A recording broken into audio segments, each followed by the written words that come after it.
Hey guys, it's Luke from Black Dog. I just wanted to give everyone a huge thank you for the recent likes, follow, subs, comments, and to the people who have reached out to us for help and those who have gave us reviews. It truly means the world to Beth, Paul, and myself. This is what we rely on for exposure and attention. We built this from the ground up and formed this group with the purest and most real intent. We're an amazing group and getting much more active. So again, thank you everyone from the bottom of our hearts. This truly means everything to us. We wouldn't be here without you. In a recent case, it was probably the most heavy and compelling one we've done so far, so I'll get to it. During Thanksgiving week, around that time, a couple had reached out and I reached out to them, and we kept in contact, and they made a video on their testimonial activities that have been going on in the house, and what they were saying was pretty perplexing, and I decided I wanted to chat with them a little bit more and see what we could do.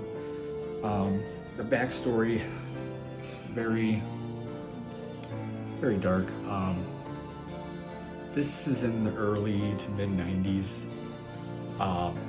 The homeowner's friend, she had a best friend. They were inseparable, just best friend relationship, and she ultimately went down this very bad path, getting involved into satanic culture, the occult, witchcraft, just very bad things, and she completely changed her appearance, dyed her hair black dresses, wearing these massive inverted crosses as necklaces. And she ultimately did meet her demise that way. She unfortunately took her life. She left her friend, which is the homeowner, a box for her, specifically for her, no one else, just for the homeowner. That was her best friend. And inside the box was human hair, satanic Bibles, satanic Barbies, writings from the Necronomicon, just everything in that box was occult and things that were used in dark rituals. So she had no idea about that when she got the box, but when she did get the box, when her friend passed, she was too grief-stricken to, go through it. So she put it away for a good amount of years. And over time, she brought herself, she felt she was comfortable enough to open the box. And when she opened the box and found the contents, that's when the activity started. And she started seeing her friend manifest in a very different appearance. It was her, but her hair was like as if it was underwater. And she sensed this overwhelming presence of evil. And the more fearful she would get, the closer her friend would get, until they were nose to nose, eye to eye. And I'll attach a drawing that Beth drew from visualizing it.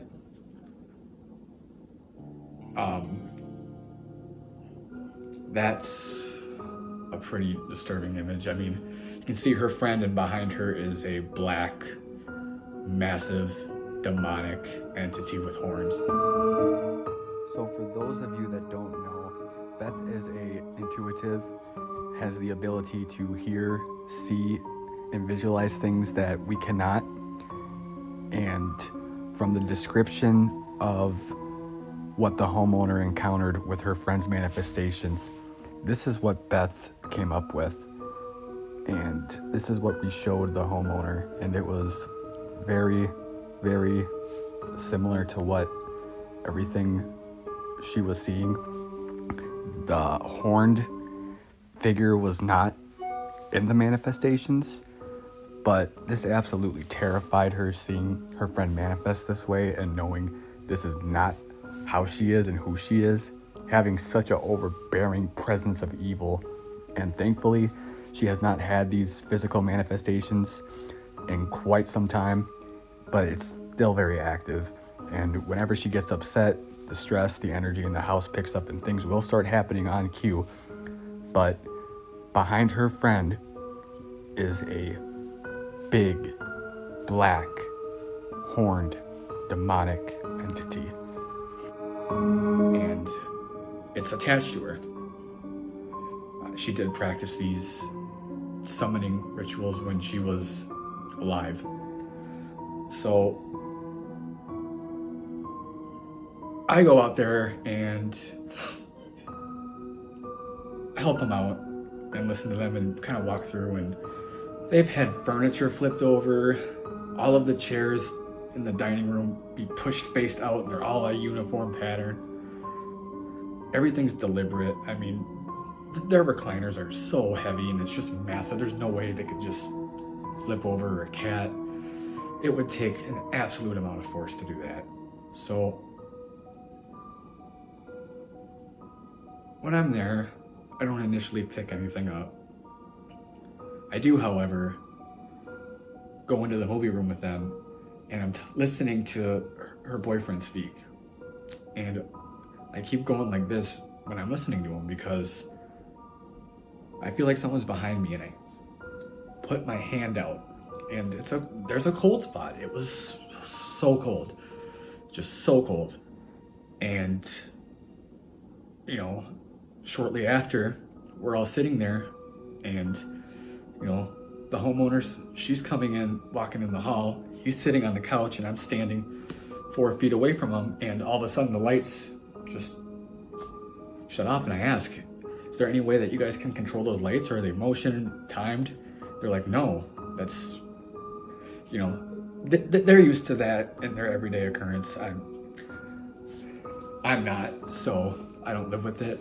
I just investigate it and try to debunk it, or I rule if there is no explanation and it has to be something other, if it's just something that's not from this world.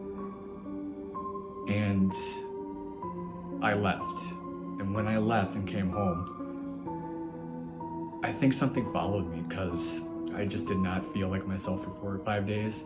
Kept waking up at 3 a.m. every night, which I never do. And when I was awake, I heard my bathroom door just slam. And it was with force. So, you know, it's November, December. I have no reason to want to keep my windows open during the Minnesota winters. I mean, it couldn't have been a draft, so I thought maybe it was the, you know, I have cats, so maybe it was the cat. So I'm just brushing that off, not paying it any mind, because that's just what I'm trained to do. I don't give anything a food source, so I'm sitting there in bed, and I put my hand up on my pillow more, and I feel my cat, and just my eyes just, I literally just feel my eyes just go like as wide as they can get. And I cleansed, and thankfully I haven't had anything since, but I got together with Beth and Paul and told them what was going on. And Beth had said something about a wooden box to ask them about. So I asked them, and to my surprise, they had exactly what Beth was seeing and describing, tucked away deep in the closet. The homeowner went and buried it out, and look, take a picture and send it to them, and they do. And Beth also saw this entity that was just yay big, small child, unrecognizable animalistic features. But however, she did say something that I could confirm was demonic, was the limbs and the arms. It moved in like a ape-like way.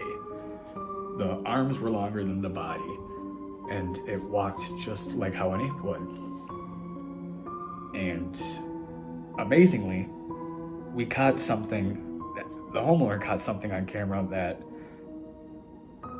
almost exactly matches what Beth was telling us to a T when we got together, and we found this reviewing the footage, that we believe this to be the demonic entity.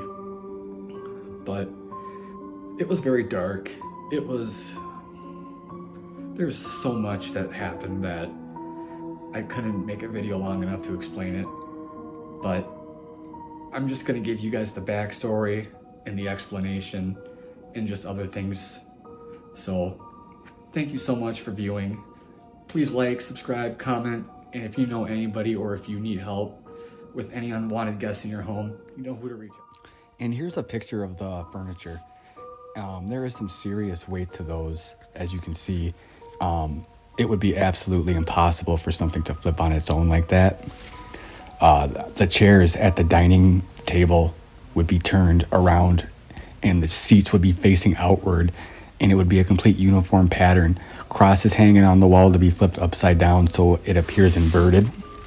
And here is what everything is centered around: her deceased friend's belongings. She keeps it in this storage room with a crawl space attached to it, and that is where she feels the energy to be the most powerful and active. Things will bang, be thrown, hear noises of things being thrown and crumpled around and make a mess.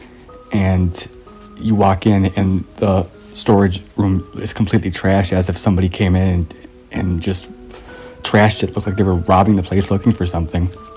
And I can't explain that, and neither can they. Now, this is going to be shocking, so I'm going to warn you, but some manifestations occurred as well. And as a demonologist in demonology, this is what we refer to as materialization. It would be materialization, substances of unknown nature of liquids. You can clearly see the materialization manifest all over this Ouija board right here.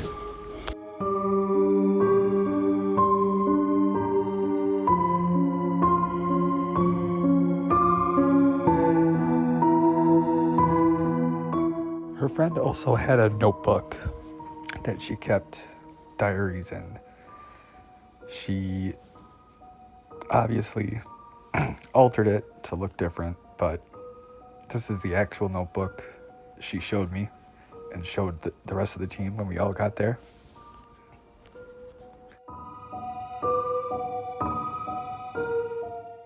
So this is a part of the story where her boyfriend comes in. So he gets a notification on his phone that there's motion. And he says, into the camera, "Hello, is anybody there?" Well, after he had said that, his phone had started going off. And it was a picture of the woman's friend who had died. And it kept sending it to his phone so fast.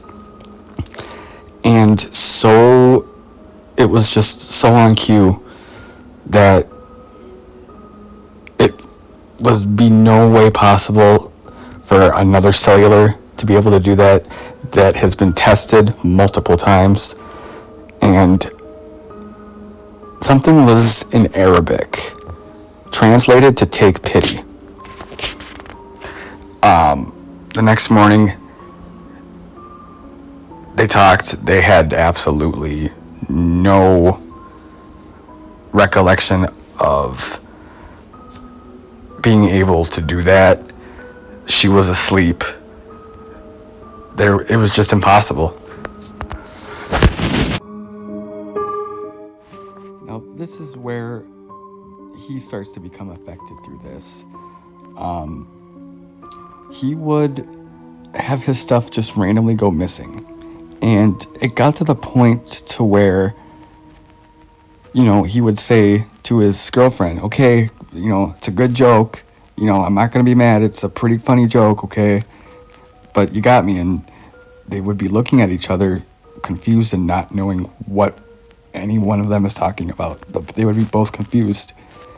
And these items that belonged to him would disappear, and only to be resurfaced and found in either damaged or broken pieces. As you can see right here, it is completely bent.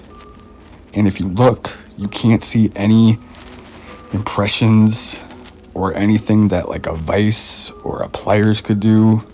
I know Paul was heavily looking into that when we were there and was just every angle looking at it, making sure that there was no imprints on that. He also would start finding a picture of her under his pillow, when he would start to go to sleep, you come out, fluff your pillow, and next thing you know, a picture is underneath the pillow waiting for him. And obviously, that is not something that they would do as a joke to each other, to put that there. And he, at that point, I believe, if I'm correct on this, that was his point where he was like, okay, I am officially freaked out. This is not normal. This is not made up. We can't break this down as rational anymore. There is something going on. And it was also around this time that he had believed he possibly saw a black mist or a shadow. He was half asleep, he said, right at that borderline to being asleep and being awake and conscious. And he thought it was his girlfriend on, the side of the bed and side of the room. And it was just a black mist, black shadow, dark, blacker than the abyss. You will be able to visibly see it in the pitch black darkness because the silhouette and the shadow will be so dark and ominous. And that is usually some type of demonic manifestation. So anytime you see a shadow, it isn't necessarily always evil, but evil has always been a shadow manifestation. So this is the box that I had asked them about, that Beth had mentioned that she was seeing in her head. So I sent them a message and asked them, and when they got the message, the homeowner, she ran down to the storage and dug this out. It's exactly how Beth described it. It was that wooden box, and there's something centered around it. So this was a very surprising find and evidence for us.